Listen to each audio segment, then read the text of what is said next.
կզրուցենք հաջակցություն Բագրատ Սրբազանի եւ նրա աջակիցների այստեղ գտնվող հանրային ու քաղաքական գործիչ Էդգար Ղազարյանի հետ։ Պարոն Ղազարյան, տարբեր դատական նիստերով լինում եք դատարաններում, աջակցության խոսք եք ասում, նաև ձեր դատական նիստերին եք լինում։ Տեսնում ենք, որ այս դատական պրոցեսները չեն ավարտվում։ Համատեքստը քաղաքական է, թե ոչ, որովհետև իշխանությունները պնդում են, որ ամենևին քաղաքական համատեքստ չկա եւ իրավական պրոցեսներ են նոր Հայաստանում։ Իրավական պրոցես կարող է լինել միայն այն դեպքում, եթե որևէ մեկը հանցանք է գործել եւ իր հանցանքի համար ներկայացում է պատասխանատվության։ Իսկ կոնկրետ այս դատական նիստի ընթացքում այստեղ հանցագործություն կատարած մարդ գոյություն չունի, բայց այստեղ բոլորը մարդիկ են, բոլոր 17 արդարները, 18 արդարները, նրանք մարդիկ են, որոնք ներգրաված են եղել քաղաքական պրոցեսներում։ Իսկ այս պրոցեսի գլխավոր դերակատարը մեր սիրելի Բագրատ Սրբազանը, նա ոչ միայն ներգրաված է եղել, այլ նա նախաձեռնել է մի համաժողովրդական, թերևս այս իշխանության պաշտոնավարման շրջանում ամենամեծ ընդդիմադիր շարժումը, Սրբազան պայքարը, որը կարող էր բերել նաև Նիկոլ Փաշինյանին իշխանությունից հեռացնելու։ Եվ նրա նկատմամբ այս ապօրինի արշավը քաղաքականից բացի ուրիշ բացարձակ որևէ իմաստ եւ ենթատեքստ չունի։ Ես շատ մեծ ուշադրությամբ եմ լսել իրավապահ մարմինների տված մեկնաբանությունները, նրանց ներկայացրած նյութերը եւ նաեւ որպես իրավապահ պնդում եմ, որ Բագրատ Սրբազանի եւ մյուս 17 արդարների գործողությունների մեջ հանցանքի տարրեր առհասարակ գոյություն չունեն։ Նրանց գործողություններում կա միայն հայրենասիրության, ազգասիրության տարրեր, ինչի համար էլ կարծում եմ, որ նրանք հիմա պատժվում են եւ պատասխանատվության են ենթարկվում։ Պարոն Ղազարյան, ասացիք, որ ուշադրությամբ եք լսում իրավապահների մեկնաբանությունները, այս ընթացքում պակաս չկար նաեւ բարձրաստիճան ներկայացուցիչների, պաշտոնյաների մեկնաբանությունների հանրային հեռուստաընկերության եթերում, հանրության այսպես գրպանից սնվող հեռուստաընկերության եթերում տեսանք, թե ինչ մեկնաբանություններ եղան, որոնց ի դեպ արձագանքեցին պաշտպանական խմբի անդամները։ Ես նկատի ունեմ աղճատման մասին արձանագրությունների, գաղտնալսված ինֆորմացիայի։ Միտումը ո՞րն է։ Միտումը ակնհայտ է, նրանք քաղաքական պրոցեսների վրա ազդեցություն, այսինքն կա հանրության մեջ մեծ հեղինակություն վայելող քաղաքական գործիչ իր թիմակիցները եւ ընդամենը լիկվիդացվում է ապօրինի եղանակով։ Քննչական կոմիտեի ղեկավար, օրինակ ազգային ժողովում վերջերս ասում է, որ ինքը գործադիր իշխանության մարմինների հայտարարություններին չի արձագանքում։ Երբ ինքը տեղյակ չի եղել, որ ինքը գործադիր իշխանության ներկայացուցիչներից մեկի պաշտպանության նախարար վերջերս այցելություն է կատարել առաջնագից։ Երբ գնացել է գլխի չի գելի, որ իր հետինը պաշտպանության նախարարն է, երևի մտածեց լեգենդար զորավար, չգիտեմ, Վարդան Մամիկոնյանն է։ Իսկ Պապիկյանի հետ է եղել, գործադիր իշխանության, որին ասենք ինքը մեղադրանք առաջադրելու եթե ինքը նրանց հետ աշխատանքային հարաբերությունների մեջ է, մնացած պատմությունները, որ պատմա ինչի մասին է։ Պարոն Ղազարյան, հանգուցալուծումը ինչպես եք տեսնում, այս անընդհատ այսպես ոնց որ խոսել, պարբերաբար նամակներ ուղղել իմպիչմենտի գործընթացի համար, արդյունավետությունը երբ կերևա արդյունքը, երբ կլինի ձեր ուզած արդյունքը նկատի ունեմ, որ ձեր պահանջը իրականություն դառնա, այս իշխանությունները չներկայացնեն Հայաստանի Հանրապետություն։ Դե իմպիչմենտը դա իմ ընկալումներով, իմ պատկերացումներով միակ սահմանադրական օրինական ճանապարհն է Նիկոլ Փաշինյանի իշխանությունից հեռացնելու։ Ցավոք սրտի ես չեմ տեսնում անգամ այդ գործընթացի նախաձեռնություն ցուցաբերած 34 պատգամավորների գործողություններում ակտիվություն, շահագրգիռ մասնակցություն, իրենց նախաձեռնությունը առաջ մղելու համար։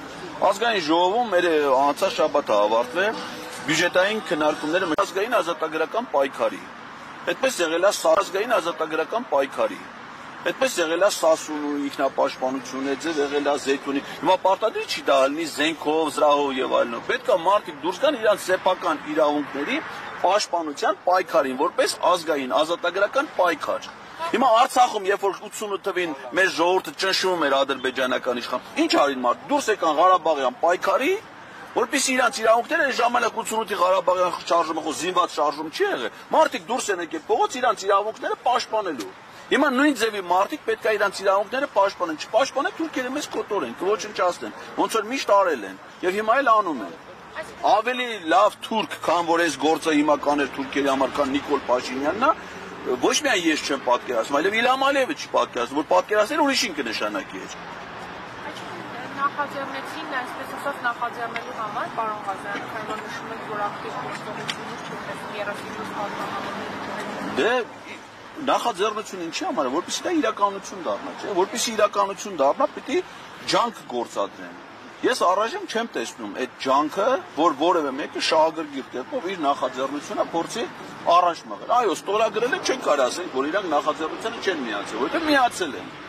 Բայց դե ինչ ջանքեր են գործադրում իրենց նախաձեռնությունը առաջ մղելու համար, ես այդ ջանքը ստորագրած 34 պատգամավորներից ոչ մեկի գործողությունների մեջ չեմ տեսնում։ Օրինակ ասենք, ես ինքս անձամբ գնում եմ ազգային ժողով ՔՊ-ի պատգամավորների հետ հանդիպել։ Իրանցից ոչ մեկի մեջ չի գալի։ Առանձիններ չեն գնում։ Պարոն Ղազարյան, վերջում խաղաղության մասին խոսենք, որովհետև մեզ ավետեցին, որ խաղաղությունը ղազախական ռուսական ցորենի տեսքով գալիս է Հայաստան, կարծեք ռուսական ցորենի տեսքով արդեն հասել է։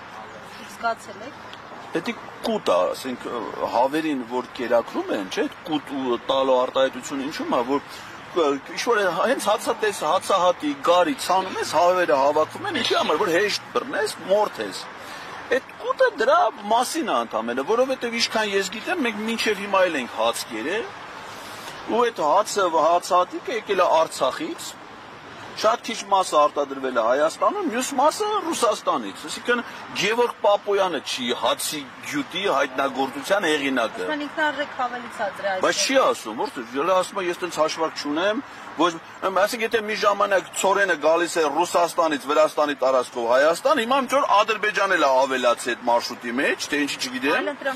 Երբ որ ասենք առանց Ադրբեջանի էլ մինչև հիմա Վրաստանի տարածքով գալիս էր։ Հիմա Ադրբեջանը ավելացել է իր բարի կամքի դրսևորումը, կարած չավելանար եւ բարի կամքը չդրսևորեր։ Եվ Հայաստանն է ԵԱՏՄ-ի անդամ, եւ Ռուսաստանը եւ Ղազախստանը։ Հիմա մեր միասնական տնտեսական մաքսային տարածքում ապրանքի շրջանառության համար մենք Ադրբեջանի կարիքը որտե ունենք,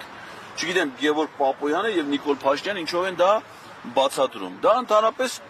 ընդամենը քաղաքական իմաստ ունի, ցույց տալու Ադրբեջանի բարեսիրտ վերաբերմունք Հայաստանի նկատմամբ, ինչի համար իրանք մեղրին հանձնել են Ադրբեջանին, որովհետև այն ինչ որ տեղի ունեցել, դա օգոստոսի 7-ով դա մեղրին Ադրբեջանին հանձնելու ծրագիր է։ Փաշինյանը հայտարարեց այսօր, որ Հովանավանքում երիտասարդի բերանը փակելով դուրս հանելը դա իր իսկ անվտանգության համար էր արվել։ Երիտասարդի բերանը փակելով եկեղեցուց հանելա Նիկոլ Փաշինյանի անվտանգության աշխատակիցը։ Նիկոլ Փաշինյանի անվտանգության աշխատակիցների խնդիրը ոչ թե քաղաքացիների անվտանգություն ապահովելն է, այլ Նիկոլ Փաշինյանի։ Եվ եթե անհանգստություն կար անվտանգության հետ կապված, պետք է այդ աշխատակիցը Նիկոլ Փաշինյանի բերանը փակեր եւ եկեղեցուց դուրս աներ։ Բայց դա սխալ գործողություն է տեղի ունեցել, որովհետև իրականում նպատակը չէ, իրականում նպատակը եղել է քաղաքացուն լռեցնելը, հավատավոր քաղաքացուն, որը գնացել էր ի տարբերություն հանրահավաքի մասնակիցների, գնացել էր Հովանավանք պատարագի, բայց պարզվում է, որ ընդդեմ պատարագիչ քահանա չկա եւ կա հանրահավաք եկեղեցու տարածքում, ինչ օրենքով արգելված է։